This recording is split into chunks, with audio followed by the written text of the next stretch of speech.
for Member Services Virtual Roundtable number 2.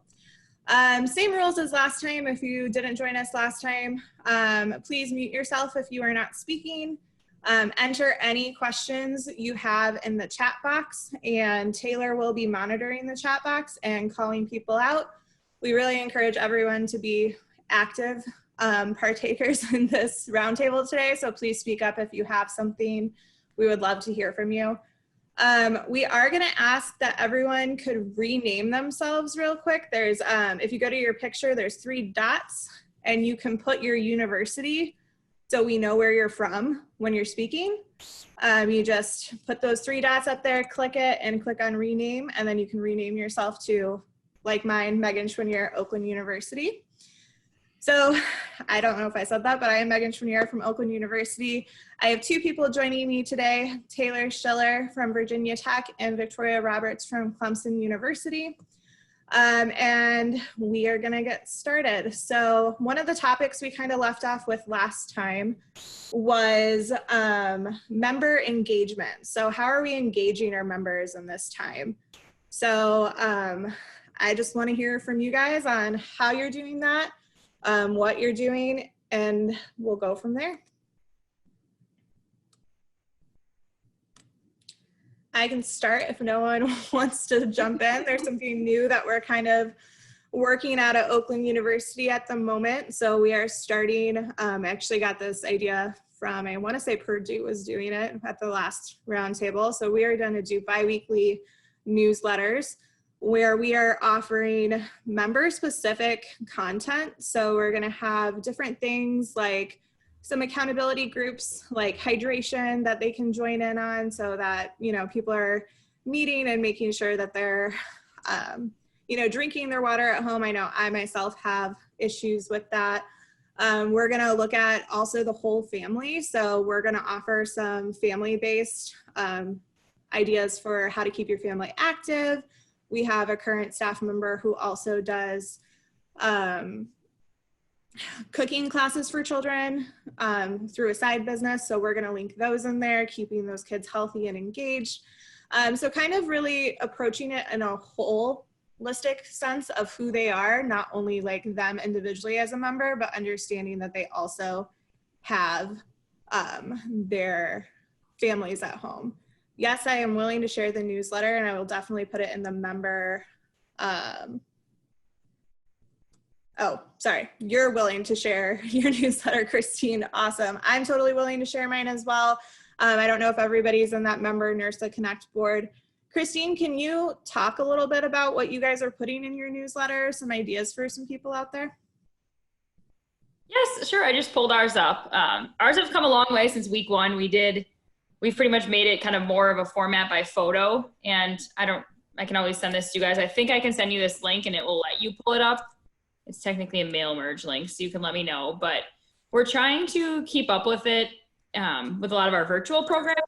That's how we're trying to keep our members engaged, showing them what we're offering, keeping our social media plugged in there as well. And then once we kind of have more information about our refunds or extensions or opening, like we kind of hope to put that in here, but it's really just a way to show that we're still offering a lot to our members at this time. And for us, it's just really important for like our attrition at the end of this to not, you know, talk to them for 2 months and then come back and say like, hey, come back, we're open. So we just want to make sure we're staying engaged. So let me know if that link works for you guys. If not, I can like forward the email to whoever wants it as well. Yeah, that worked. That's great. So outside of sending out newsletters, is anybody doing anything else to engage their members? Working with maybe other departments, doing collaboration?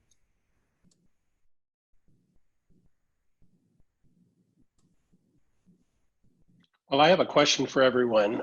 This is Robin Embry at Stanford University. We have a little bit different setup than maybe some schools. We have a automatic memberships to all faculty and staff as well as students. And so they don't have to pay for anything. What we also do is extend memberships to Stanford Hospital employees, which aren't employees of the university. So we offer them memberships that they would have to purchase. I'm just wondering if anyone else during this time, if your facilities are shut down, have you also done as we've done, basically extend those memberships to last however long the facilities are done? We initially were getting lots of requests for refunds because someone may have just purchased a membership, say the week before, and then we closed our facilities down on Friday, March 13th. And so what we came up with was just a strategy. Let's just extend these memberships for the length of time that people are, that the facilities are going to be closed for everyone. Has anyone else had that same experience? I know there's been different approaches. Adrienne, if you or whoever wants to go. Yes, I'm from Northwestern University in Evanston, Illinois, and with our yearly memberships, we've going to extend it for however long the facility is closed. We're going to add that much more time, and if they have the monthly membership, and since we shut down in the middle of the month, they have an option to get those 2 weeks back. So we would refund those monies to them, and we've set it up to where the membership, the auto billing keeps renewing, but at $0 to the customer. And then that way, when we do come back, we'll just put in the monthly billing again. But they do have an option to cancel altogether if they wanted to.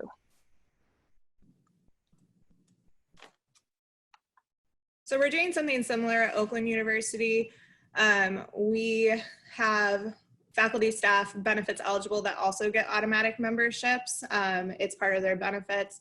So they will, they always have a rolling membership no matter what. So it's not something that we're actually looking to extend for that population, because no matter, as long as they're working for the university, they will have that membership.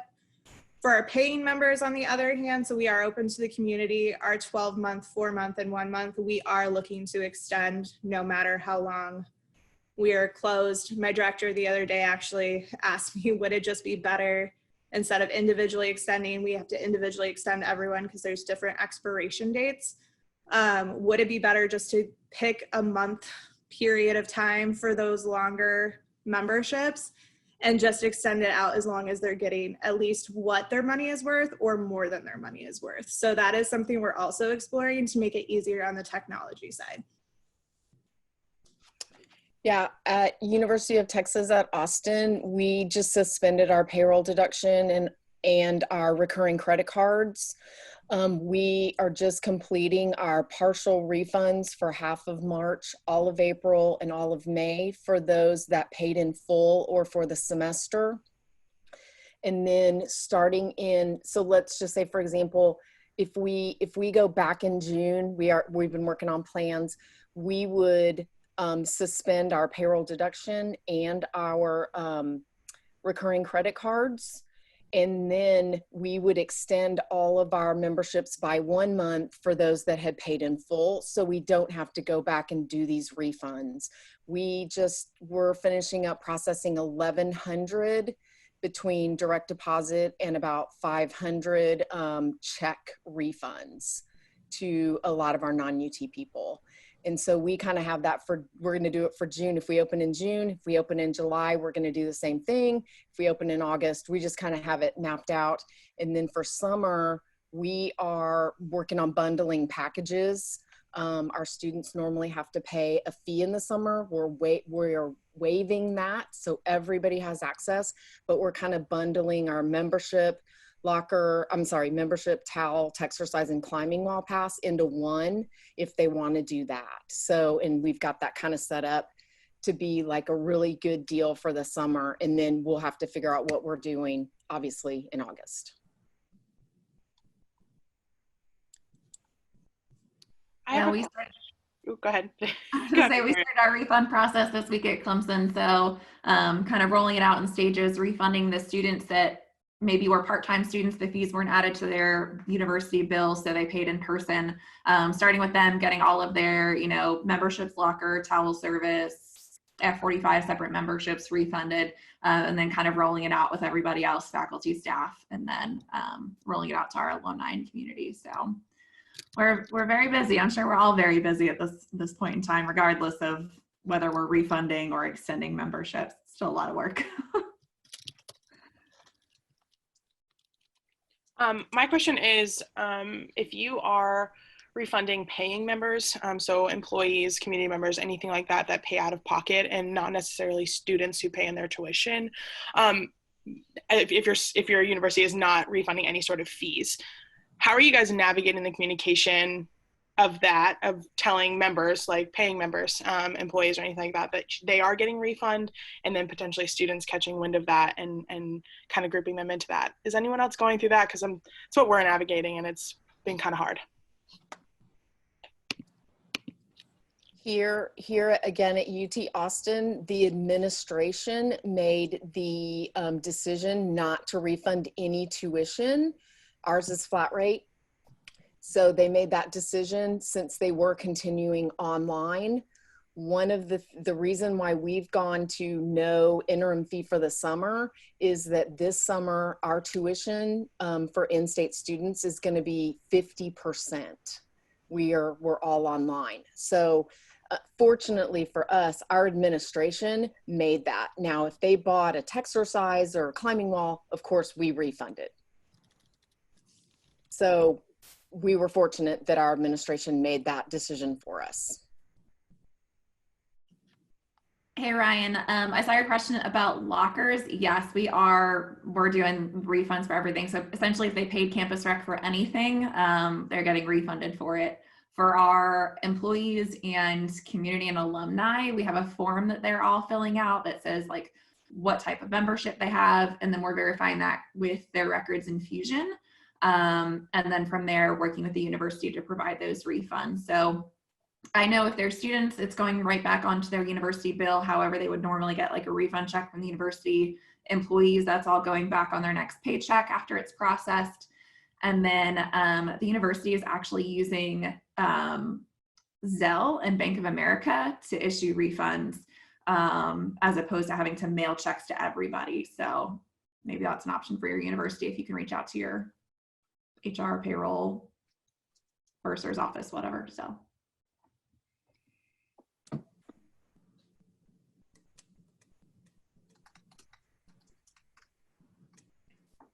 There looks like there's a lot of, I know not everyone has NSF Fusion. It looks like there's a lot of chat in the box about it, however, about how to extend memberships and things like that. I did read that there's actually someone from Fusion on the chat right now. So I would definitely, looks like her name's MC. So MC, if some people could reach out to you, I think they would really appreciate it, or reach out to your NSF Fusion reps on if you're not sure how to extend your memberships. I know Nina shed some light on how you could do it last time. So we are very conscious that not everyone has it. I currently myself do not have Fusion, but we are thinking if you guys want to chat offline about this, since it's not pertaining to everyone. At the very top of the chat, Victoria did drop in a Zoom link that if you guys want to have a chat right after this about Fusion specific things, you can go to that right after we're done, and we're going to be on that having a conversation. I myself am in a transition to Fusion at Oakland University, so I'll just be there to learn, but I would encourage you guys, if you want to chat further about that, we'll go there to do that, just so we're being inclusive of everyone. Yeah, so, and I just did that link again, so hopefully I did everything right and you don't have to enter a password or anything like that, so. Perfect. So anybody else on like member engagement, things they're doing to, like, if you're not refunding, to keep your people actively involved with your school? Currently at University of Northern Iowa, and hi all, hope you're all doing well. The decision has not been made yet for our membership in regards to employees, retirees, alumni, et cetera, whether we're going to refund or provide a prorate on the membership for next year.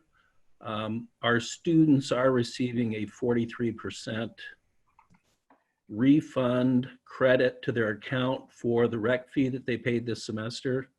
And we're not quite sure how things are going to roll out for the summer. I'm keeping my fingers crossed that we'll be able to do a slow roll and a slow open by early summer, but I guess we'll wait and see. So bottom line, we have not made a decision yet on the memberships. We are getting inquiries. Our members are doing a very nice job of being patient, and we hope to roll something out to them within the next week or so, or week or two. We did start using Fusion a couple years ago. I work with it on the member services side of the house, find it very user-friendly.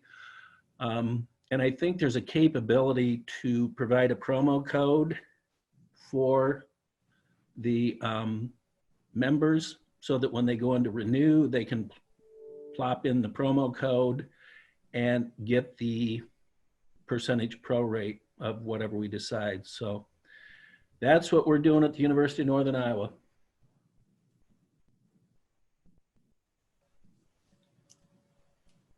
Is anybody else using that promo code option to help instead of having to manually enter extensions for everybody? Or is that a new idea to maybe some people? That was a new idea to me a couple weeks ago. I've been, sorry, this is Nina Farro from University of Florida. I've been starting to consider what we're going to do in the post-COVID world. And one of those things is considering some type of incentive or initiative to recruit members back. So using promo codes would definitely be helpful for that. Most likely offering a discount on an annual membership. But it's not necessarily prorating to cover time that was, lost during all of this, but it's kind of just trying to get them back in. Yeah, anybody have any concerns about what our membership base is going to look like with all of this kind of influx of additional fitness programming that's all of a sudden everybody is a fitness professional online now?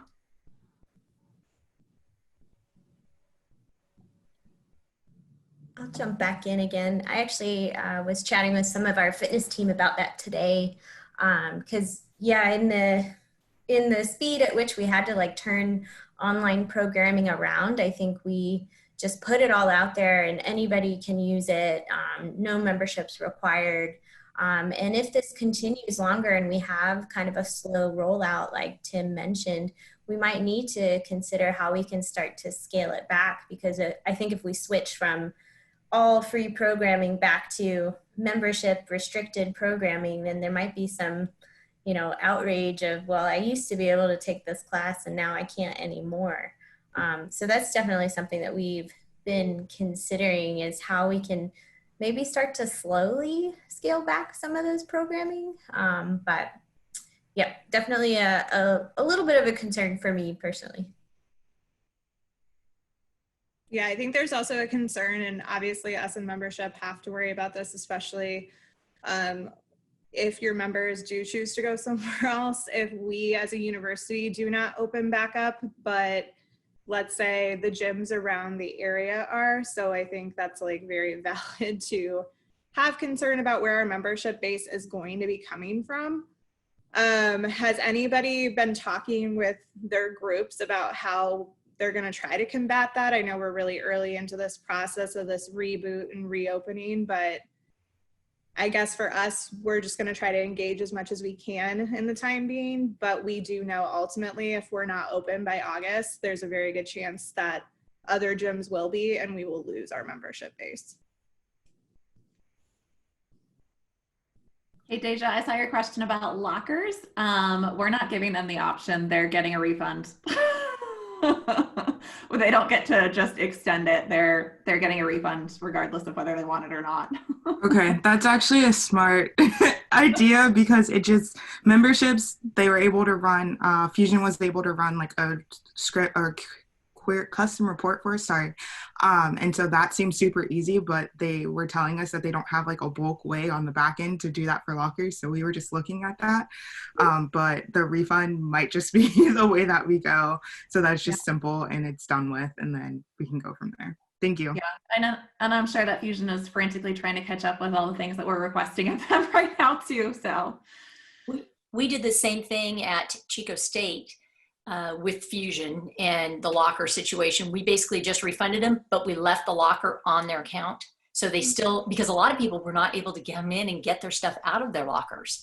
It was right around spring break for us. So I have sent them numerous emails and told them they would be refunded, but their stuff is safe there until we can get back and get at it. And they still have the lockers until August, even though they basically now have been refunded for them. But we just left them on their accounts and hope they'll turn around and renew in August. So when you say left them on their accounts, do you mean that you just didn't like clean them out on the back end?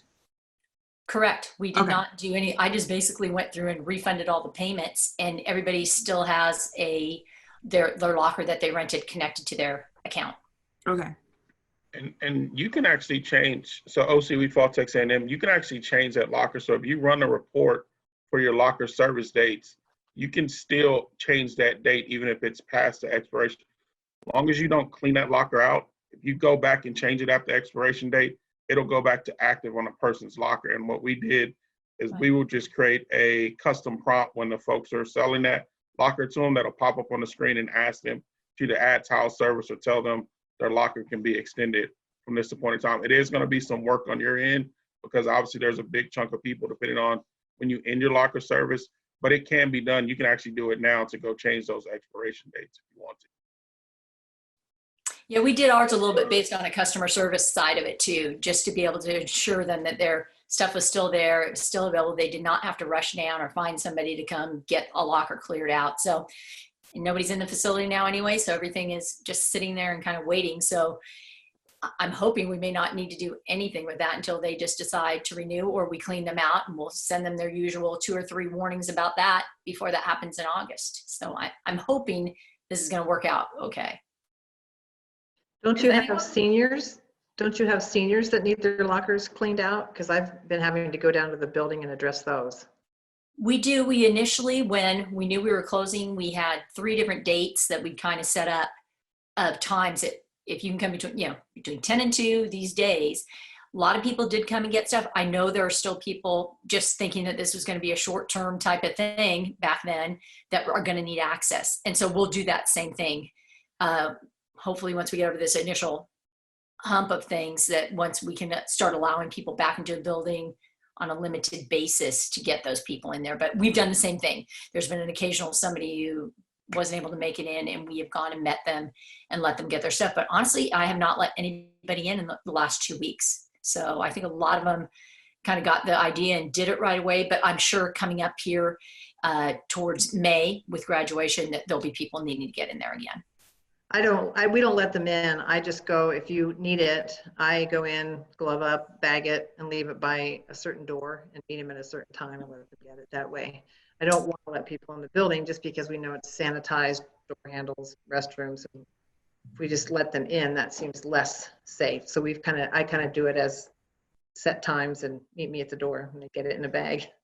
Yeah, that's a good idea. We haven't really been since the biggest crisis of all this doing any of that, but that's a good idea. Thank you. Yeah, here at Clements, we are hoping to allow folks into our facility, still adhering to whatever guidelines are still in place at that time. It may be 1 in, 1 out. When housing decides that they're going to let people that were in residence halls come and claim all their stuff and actually move out of the residence halls towards the end of this semester. So we're just kind of waiting on word for that.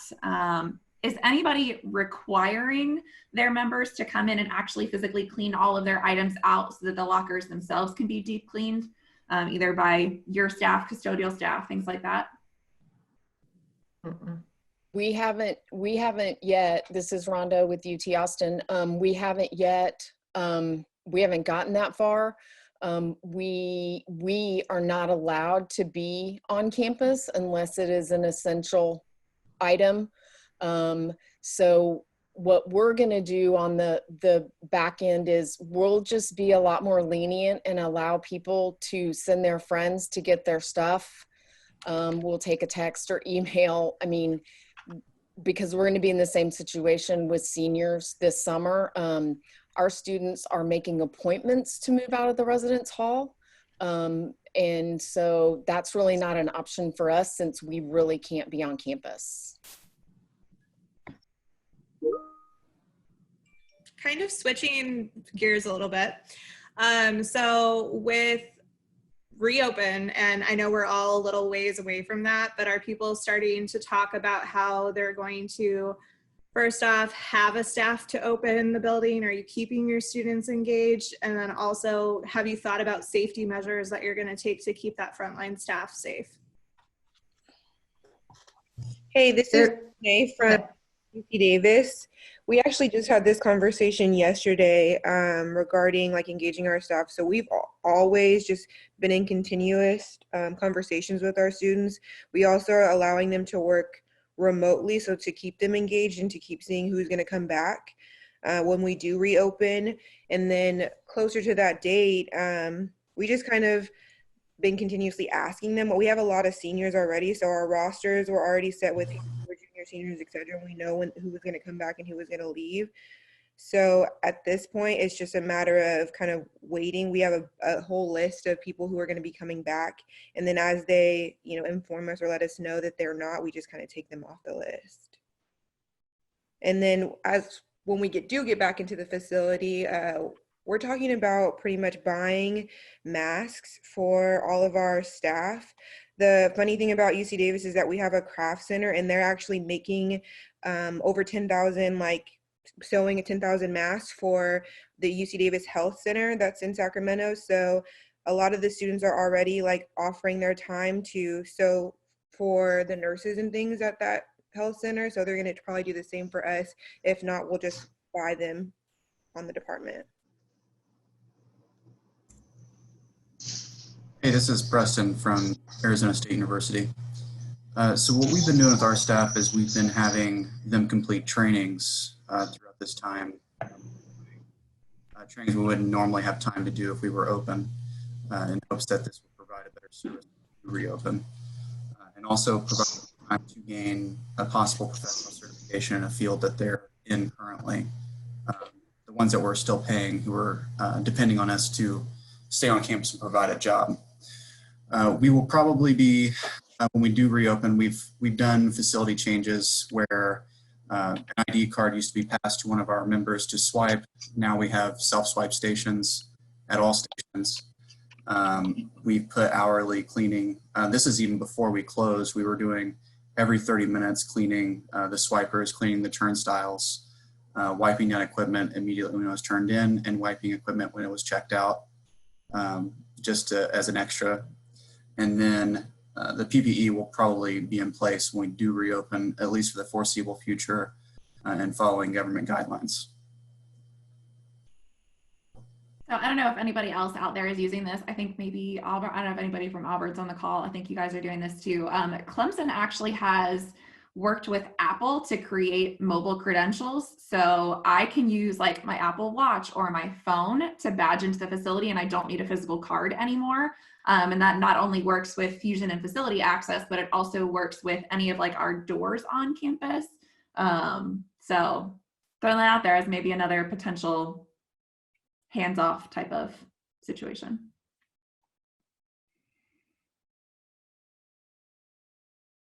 I saw that some people are debating, thinking that they're going to put plexiglass up at their workstations. Masks seem to be a good thing. There was a conversation about potentially eliminating cash handling.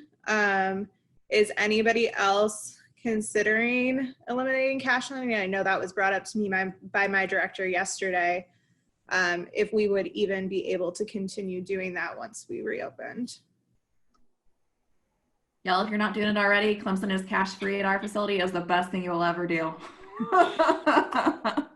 We're considering going cash free at Purdue. So we had done it in our smaller facilities in the fall just to kind of test it. And now with this, it's really a big push that we're trying to look towards. So I was just wondering any hesitations or what people are looking at as far as that goes. The only issue we found with cash is for immediate refunds. We consider anything less than $25. And so if rather than you paying for a guest pass and having to fill out a form and wait 2 weeks to get a $10 refund, we did probably think about having some cash on hand to handle those types of small immediate refunds for folks so they don't have to fill out the paperwork and wait the time it takes to get a refund. for those smaller instances. This is Zena from University of Richmond. I know that we switched to being cash free at University of Richmond. I'll say when we opened our membership desk, and we opened that up probably over a year now. And as well, we are looking to transition to doing the membership renewal through the portal. So we haven't been doing cash at all since we transitioned to the membership desk, because our memberships have been removed from our member services desk. So we won't be doing cash at all. Yeah, we heavily rely on our portal at Virginia Tech also, just to renew and sell. Boston College, we haven't taken cash or checks for a few years, and we got very, very little objection to it from people. A few people grumbled a little bit, but once they got used to it, and it's been great. We were able to work with our card office because if you guys have guests at your facility, a lot of times guests come in and they want to pay with cash. So we have like one of those cash to card machines on our wall where they can come in, feed the money in, and it spits out a card for them. And we essentially use that as their gift card, and then they can pay with like their Tiger points or whatever you would call it. Your equivalent would be at your university. So another option, if somebody still has cash, we won't accept it, but they can manage that on their own end.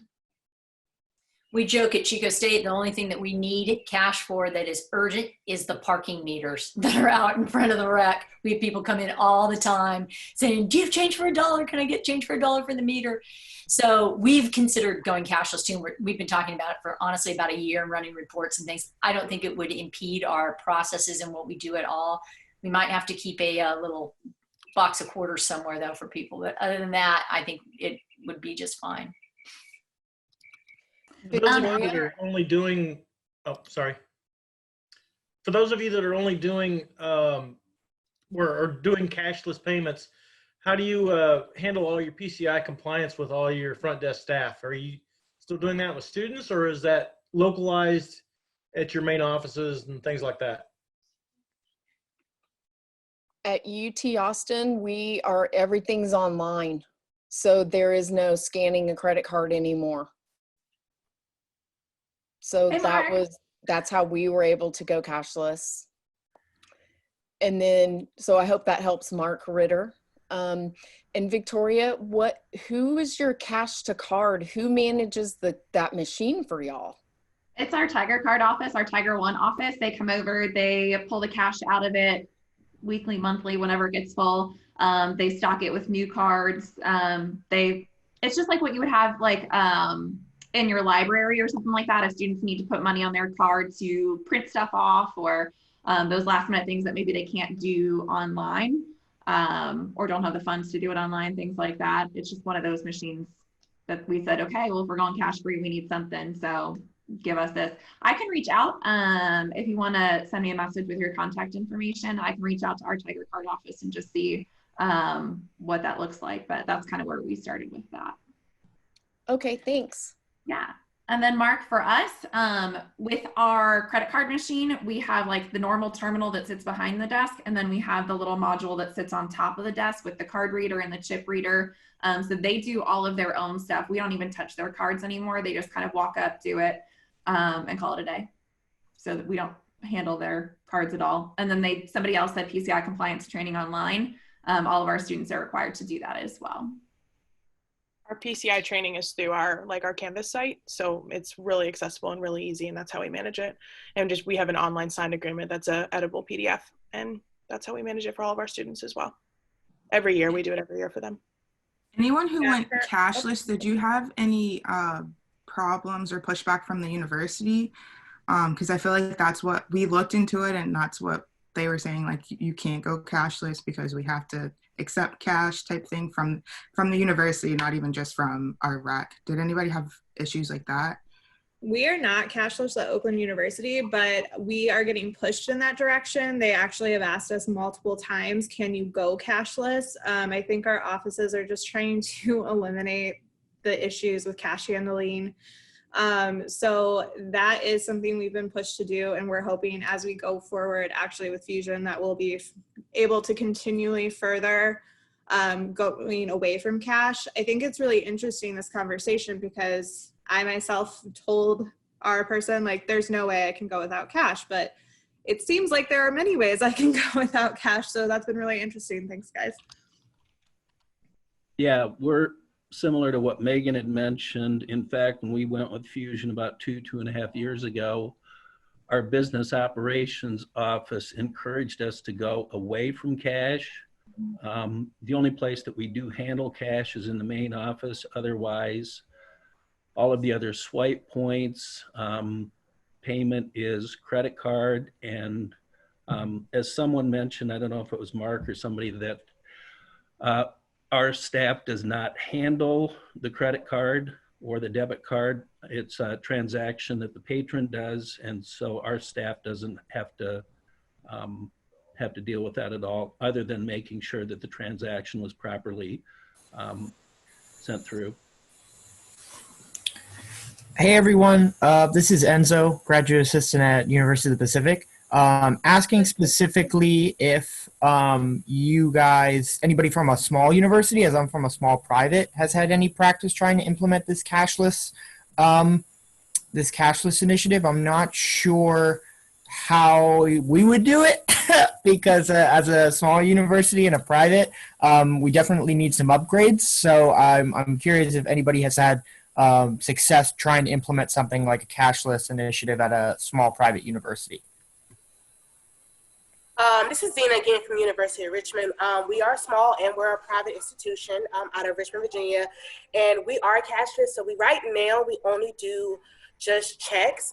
It wasn't a hard transition. We just kind of gave people a couple of months notice of the transition, and as well we separated our memberships from the member services desk. So that kind of helped remove that cash handling area, so they'll have an understanding. This is checks only. This is our membership desk. This is our process. This is how we're moving forward.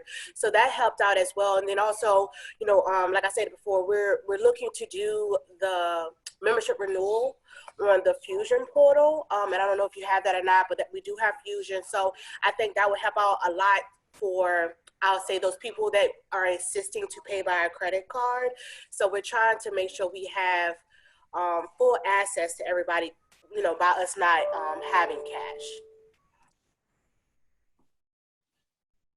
Awesome, thank you.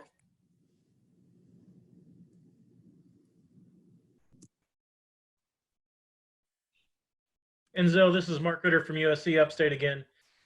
We wanted to go to cashless, but we get some pushback from our business services area, which is kind of responsible for all that. With the PCI compliance issues that I've talked about before, and I think they're a little reluctant to let us do something like that just because of the number of students that we have. Even though we might not even touch the credit card, there's back-end things that they're scared about. It's just an education process for us.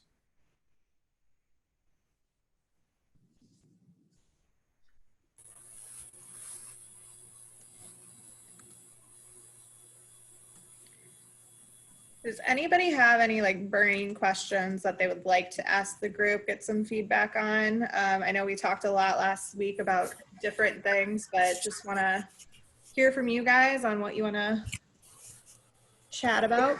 Hey, Megan, mind if I jump in here? It's Lindsay. Yeah, go for it. University.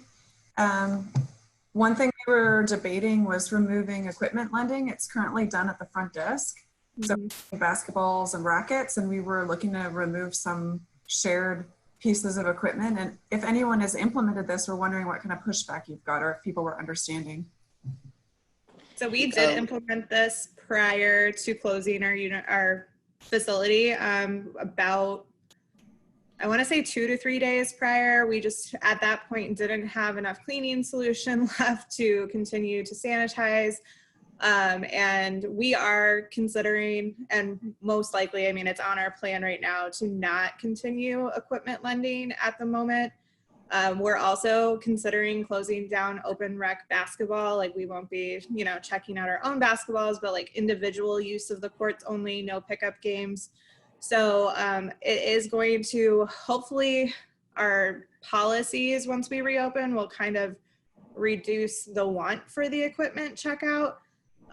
We have had some of our staff members consider, you know, should we think about selling some of our old equipment if the university would allow us to, so those people could have that type of equipment, or rent to own type of situation, so that we're not getting it back, but it's for individual use. So those are some conversations we're having. I didn't get much pushback when we did took off all of our equipment offline, but that was mostly because we were almost closed anyway. There were very little people coming into the building. I do think we will get pushback, especially about basketball when we reopen, just because basketball pickup is huge at our school. So I think that's going to be one of the items that we're going to have to think, like, do we want to, you know, do a rent to own program with our old basketballs, again, pending the university lets us sell our equipment. You talk about basketball. What, you say no pickup games, just one-on-one. How will you manage that? That is a very good question. I think we're in that beginning stages. I have no clue how we're going to manage it. It's probably going to be more the fact that we're going to have to let people, well, we're not going to be renting out basketball, so we'll have our managers walking around the building and enforcing that if they are in large groups that they can't. It may be that we even take our basketball courts offline. Again, those are huge conversations. I think the safety aspect, though, if we're thinking 6 feet apart and close contact and all of that, like, there's just no way we could rent out basketballs in a safe way. I agree. In Colorado, they're talking about, I think it's going to get lifted sooner here, and my employers are having me prepare to open as soon as May 1, and I just don't know what that looks like. Like, how do I manage in different pockets of the gym that usage? What's the number? How do I randomly decide, oh, I can let 20 in this room? I know I wasn't on last week, but I heard you talked about tagging out equipment, that sort of stuff. But I think the management of the new way we reopen is going to be really challenging, and probably different state to state. We'll probably all have different guidelines to follow. Yeah, over at Santa Clara University, we also did cut back on our equipment checkout before the official shelter in place happened.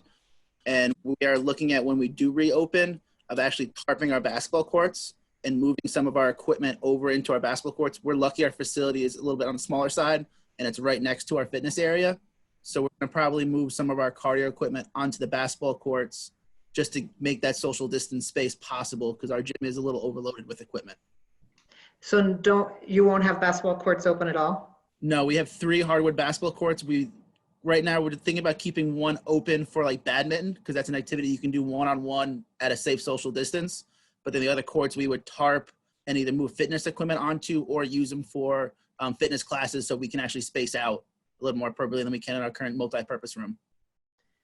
Does everyone think that there'll be Group X classes by the fall? Are they going to allow?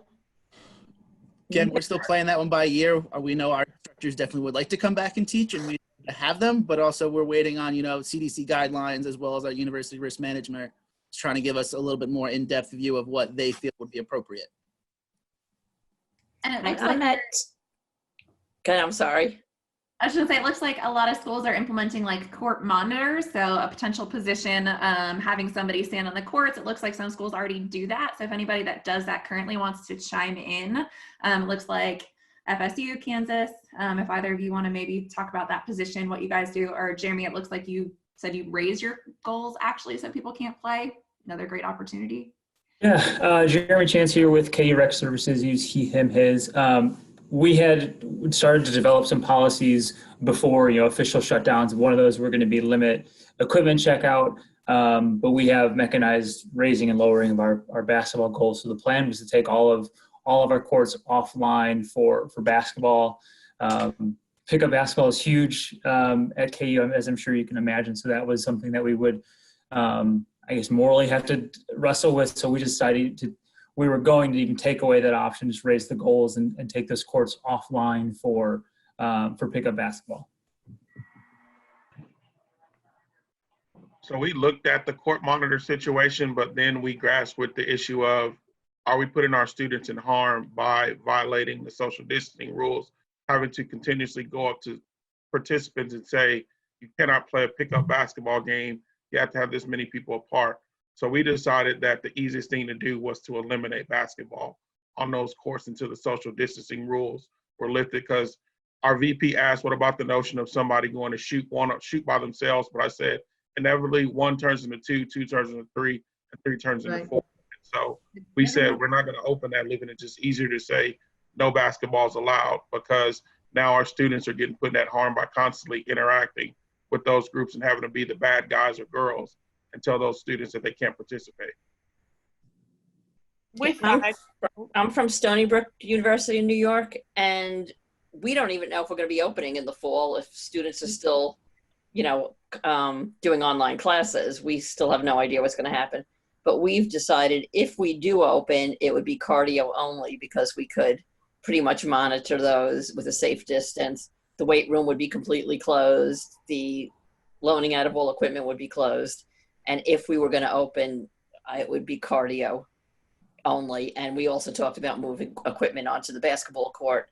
So the ones that were closing, we could just move them out of there and get more use. But we have enough cardio equipment that at least we figured that would be the way to go at the beginning.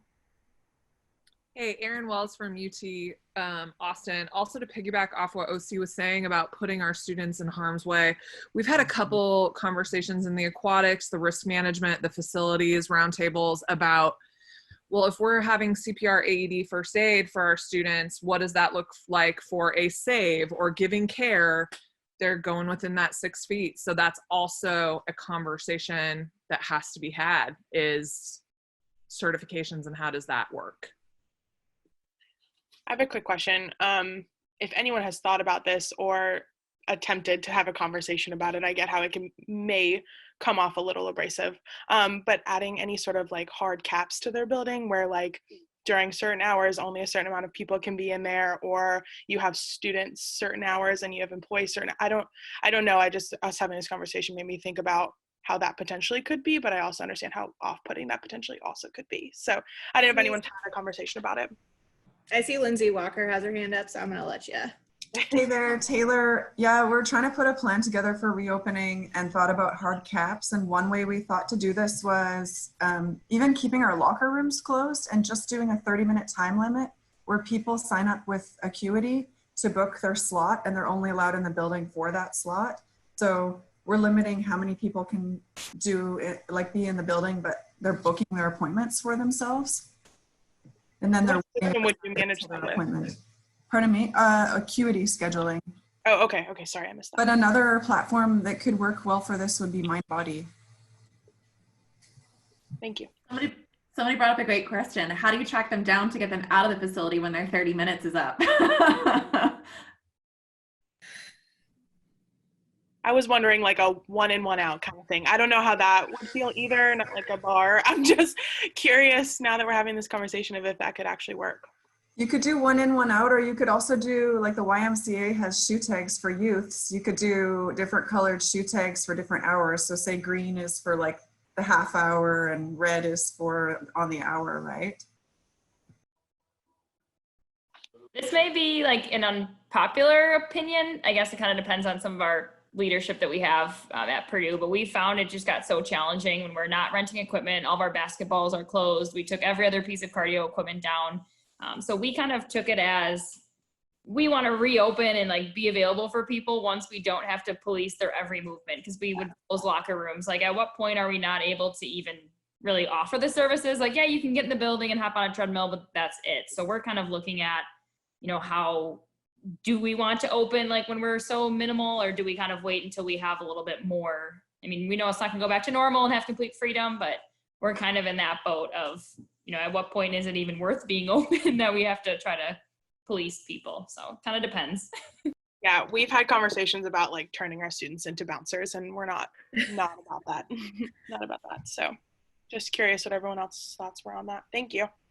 Yeah, and that's not necessarily a positive experience for our members either. If we are constantly hounding them and jumping all over them of, oh, you've got one more minute, or sorry, you want to do all the, I don't know about you guys, 90% of our guests probably come in to play basketball. So, I mean, that right there is going to cut down a huge population of people that aren't going to be in our facility any longer. But to Christine and Victoria's point, yeah, you think of your noon ball crowd, telling them that they can only use the pool or use a treadmill. That's not what their membership and what they signed up for. They've been playing noon ball for 20 years. So just expect to hear some of those refund requests at that point. Just another surge once we do offer limited opportunities. Yeah, and I think it's all about, oh, sorry. Go. I was just going to say, I think it's all about how we communicate this to our members as well. So like making sure we're keeping them in the know of what safety measures we're taking and all of that. So whoever had their hand up, you can go.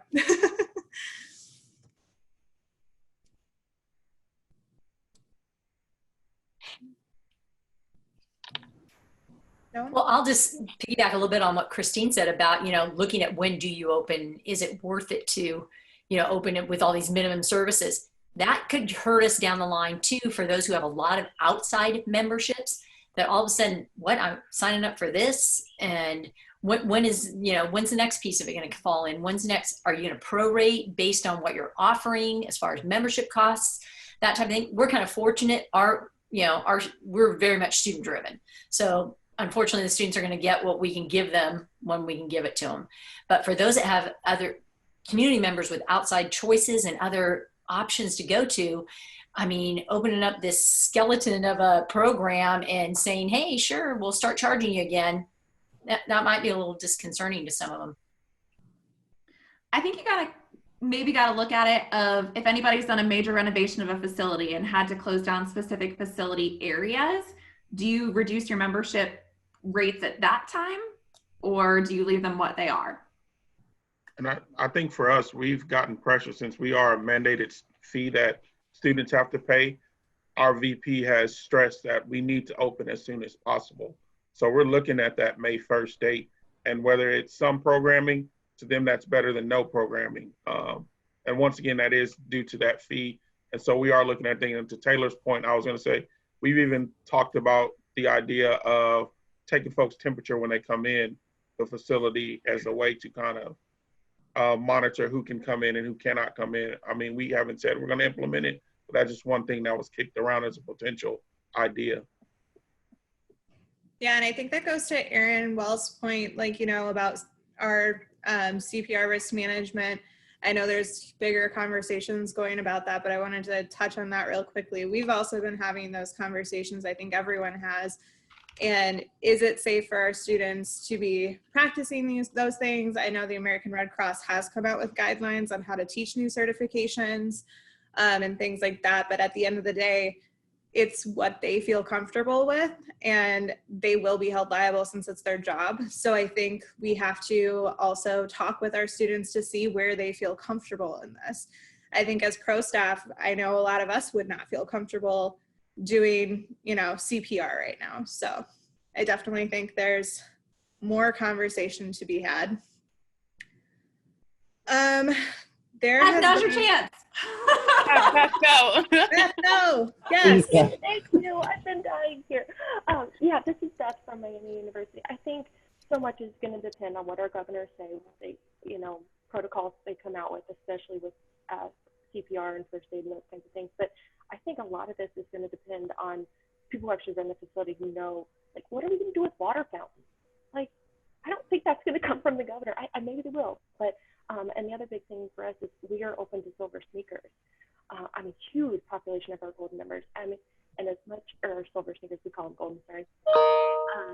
And just, I think not only are we going to have to set guidelines on the number of people in the group fitness class and things like that, but also just protocols. Do we, send out emails saying, yes, we're open, but if you're sick, you need to stay home. I think we're also going to have to use those kinds of wordings in our communication with folks. As excited as we are to open, we need them to be cautious just as much to protect our other members too.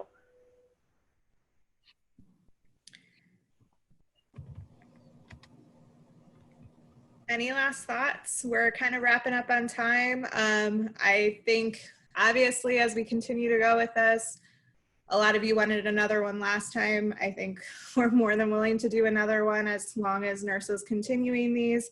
We're gonna have to continue these conversations. Obviously, there's a lot of things up in the air. And I think, Beth, you're 100% right. It's gonna definitely, we have 3 things we have to look at really. It's gonna be what our governor says, what our county says, because in our county, Oakland County issued mandates way before our governor did, and then what our president of our university is saying. So I do think we have all of those to, think about, and I thank all of you for coming in today. Anybody have any final thoughts? I just dropped the link to the Zoom again. If anybody wants us to chat more specifically about like Fusion member services related things. I know that MC said that she and another associate are going to be joining us on that call. So we'll have some Fusion reps, which is great. And how do we connect to that? I will drop the link again. It's just another Zoom call, just one that I set up. Okay, I got it. We just didn't want to dominate this with all the Fusion things since there are so many schools that use different softwares. So fair enough. Yeah. All right. Yeah. Number 3, we will come at you guys. Hopefully we can work with NIRSA and get that coming soon. Thank y'all for your time. This is a great conversation today, guys. So thank you so much. And we look forward to seeing you again soon. Yeah.